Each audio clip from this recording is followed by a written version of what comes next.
अस्सलाम वालेकुम स्टूडेंट्स, कैसे हैं आप सब। 9th की केमिस्ट्री स्टार्ट की थी हमने, उसमें आपने इससे लास्ट लेक्चर में पढ़ा था एम्पिरिकल फार्मूला। आज आपने दूसरा केमिकल फार्मूला पढ़ना है, उसे आप क्या कहते हैं, मॉलिक्यूलर फार्मूला। ठीक है, इसके मैंने ब्रैकेट में लिखा है एक्चुअल फार्मूला। ठीक है, मॉलिक्यूलर फार्मूला क्या होता है, एक्चुअल फार्मूला होता है किसी भी कंपाउंड का। Actual formula is called molecular formula. Definition इसकी क्या होगी, ये आप पहले इसकी एग्जांपल को समझ लें। ये देखिए, जैसे ये ग्लूकोज है C6H12O6, ये ग्लूकोज का फार्मूला है। C6H6 किसका फार्मूला है, बेंजीन का मॉलिक्यूलर फार्मूला है। ठीक है, ये ग्लूकोज का मॉलिक्यूलर फार्मूला है, ये किसका है, बेंजीन का मॉलिक्यूलर फार्मूला है। और आपने इसी के देखिए यहाँ पे लिखा है formula which shows actual number of atom.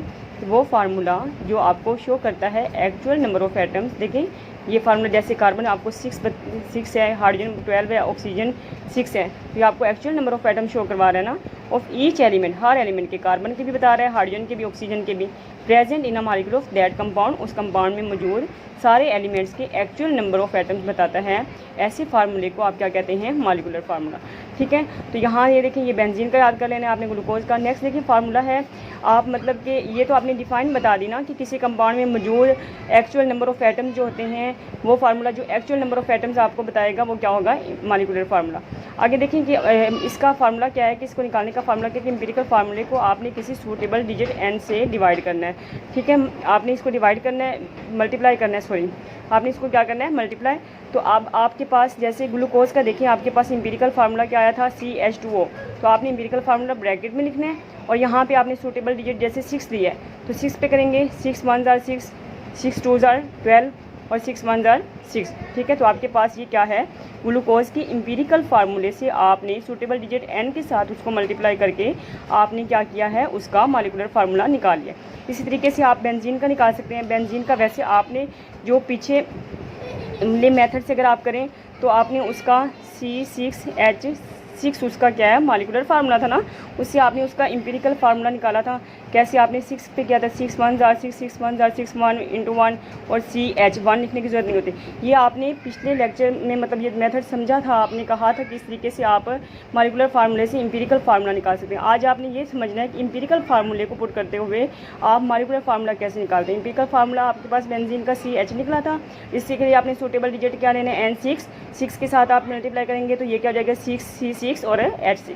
तो इसी तरीके से आप क्या है, मॉलिक्यूलर फार्मूला लिख के एंड से आप करके आप अपना एम्पिरिकल फार्मूला निकाल सकते हैं। और इसी तरीके से एम्पिरिकल फार्मूले को आप ब्रैकेट में लिख के किसी सूटेबल डिजिट n से मल्टीप्लाई करके आप अपना मॉलिक्यूलर फार्मूला निकाल सकते हैं। तो ये तो था आपका मॉलिक्यूलर फार्मूला। तो दोबारा से मैं इसे रिवाइज़ कर देती हूँ कि आपने क्या कहना है कि मॉलिक्यूलर फार्मूला असल में एक्चुअल फार्मूला होता है। ठीक है, जैसे वाटर का फार्मूला क्या है, H2O, तो वही उसका क्या है, मॉलिक्यूलर फार्मूला। ग्लूकोज का क्या है, C6H12O6, तो वही उसका मॉलिक्यूलर फार्मूला। बेंजीन का क्या है, C6H6, वही उसका मॉलिक्यूलर फार्मूला। ठीक है, तो इसी तरीके से आपने एम्पिरिकल फार्मूला पुट करते जाना है, सूटेबल डिजिट से आपने मल्टीप्लाई करते जाना है और अपने मॉलिक्यूलर फार्मूले को आपने निकालते जाना है। तो यहाँ तक तो ये मॉलिक्यूलर फार्मूला आपका एंड हो जाता है। नेक्स्ट आप देखें, यहाँ पे इसी से नीचे आपके बुक में टॉपिक दिया हुआ है मॉलिक्यूलर मैस, फार्मूला मैस। तो इम्पोर्टेंट शॉर्ट क्वेश्चन है, अक्सर बोर्ड में आपसे पूछ जाता है कि मॉलिक्यूलर मैस या फार्मूला मैस क्या है, या फिर आपको कंपाउंड दे दिया जाता है और उस कंपाउंड का आपको कहा जाता है कि इसका मॉलिक्यूलर मैस या फार्मूला मैस निकाल कर दिखाएं। ठीक है, तो आपने देखें, the sum of atomic masses of all the atom present in a molecule. ठीक है, कि एक कंपाउंड है आपके पास, ठीक है, कंपाउंड है या मॉलिक्यूल है, उसमें जितने भी एटम्स हैं उनके मैसेज को प्लस करते जाना है जो ऊपर दिए होते हैं। ठीक है, जिसे आप ए से रिप्रेजेंट करते थे, मैसेज से को प्लस करते जाना है और टोटल जितना आपके पास निकलेगा वो उसका मॉलिक्यूलर मैस होगा। जैसे मैं आपको यहाँ पे देखिए आपकी बुक की एग्जांपल्स का करके दिखा देती हूँ कि chlorine Cl2, water H2O, carbon dioxide CO2।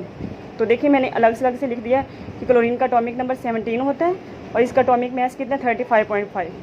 इस तरीके से वाटर में एक हाइड्रोजन और ऑक्सीजन है। वाटर में मतलब कौन कौन से एलिमेंट है, हाइड्रोजन और ऑक्सीजन एटम्स है ना। हाइड्रोजन का atomic number 1, mass number 1, oxygen का एटॉमिक नंबर 1, मैस नंबर 16। तो ये लिख लेना है। कार्बन डाइऑक्साइड का देखिए, एक कार्बन जो है उसका एटॉमिक नंबर 6, मैस नंबर कितना है 12 ऑक्सीजन का एटॉमिक नंबर 8 और 16। इसमें हाइड्रोजन ऑक्सीजन यूज़ हुए थे, उसके एटॉमिक नंबर एटॉमिक मास लिख दिए मैंने। इसमें कार्बन ऑक्सीजन यूज़ हुए थे, उसके भी आपको एटॉमिक नंबर बता दिए, एटॉमिक मास भी। और इसमें क्लोरीन यूज़ हुआ है। अब हमने तो ये पढ़ा ना कि मॉलिक्यूलर मास कैसे निकालते हैं, कि आपने सारे मैसेज को प्लस करना है। अब आपने Cl2 के लिए निकालना है अपनी बुक में, तो 2 क्लोरीन है ना, एक क्लोरीन का कितना होता है 35.5, तो 2 क्लोरीन का क्या होगा 35.5 प्लस 35.5, इनको आप प्लस करेंगे तो आपके पास आंसर आएगा 71.0, और आप इसे AMU में रिप्रेजेंट करते हैं, एटॉमिक मास यूनिट।